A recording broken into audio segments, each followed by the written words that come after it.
Today for social studies, we are going to talk about rules and laws and what happens when we don't follow them. By the end of today, you should be able to know what a law is and be able to talk about consequences if we break the laws. Some of you may be thinking, what is a rule? Well, I want you to think about maybe some rules that you have in your house.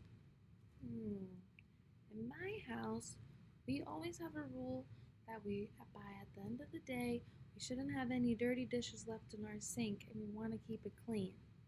We also have a rule that we don't want to keep food out on the table because that icky ants come and they come into our house. We don't want that. So those are two rules that I have in my house. Can you think of two rules that you have in your house? Maybe you thought of a few. In our community, like we talked about yesterday, there are a lot of rules that we need to follow. Think about when your parents drive a car. When they're driving a car, there's a lot of rules they have to follow. There's a speed limit. They can't go over a certain speed or they could get a ticket. There's red lights, and if they don't stop at the red light, that could be a big problem. Those rules are called laws. There is a law that says if you are supposed to stop at a red light, or there is a law that says you are not allowed to go faster than the speed limit when it's posted. Now you might think, what happens if I break my rules or laws? Well, if I think back to my rules at my house, if I break the house rules with leaving food out, there's a lot of consequences. Some, I could get in trouble with my parents, or I could get in trouble with the people that I live with because I'm not following the rules.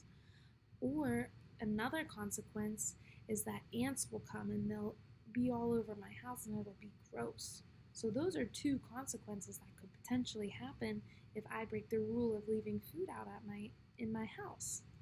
Now, if I'm driving my car and I go faster than the speed limit, the consequence for me going faster than the speed limit could be that I get pulled over and I get a ticket. Now that wouldn't be good, would it? But another consequence could be that I get in an accident and I could get hurt or I could hurt somebody else, and that's not good either. So you have to think that there are rules in order to keep us safe. So that is always good, or to keep our house safe or our things safe, or the people that we love safe. There's also rules that are in place because it just helps keep everybody else safe, not really necessary for us, but for other people. So if you think about the speed limit, the reason why you might get pulled over is because if we keep saying, oh, it doesn't matter, you can keep passing the speed limit, then there'd be a lot of accidents, a lot of people would be getting hurt, and that wouldn't be good. So there are laws in place in our community, and there are consequences that happen if we break those laws and we get caught. Or sometimes if we don't get caught, we could still have consequences. Today, on Canvas, as you are making your video answering the social studies question, I really want you to think about two laws that are in your community. We talked about two today in this video. One was the speed law and one was the red light law. Now I want you to try to think of two different laws. So don't talk about the speed limit or the red lights. Try to think about something else.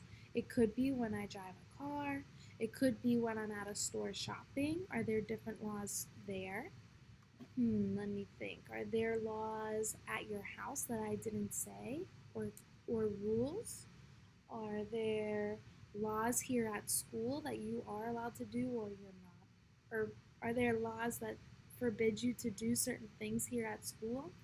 Try to think of two laws that we haven't talked about today, and in your video I would like you to talk about what those laws are and what are the consequences if you were to break those laws.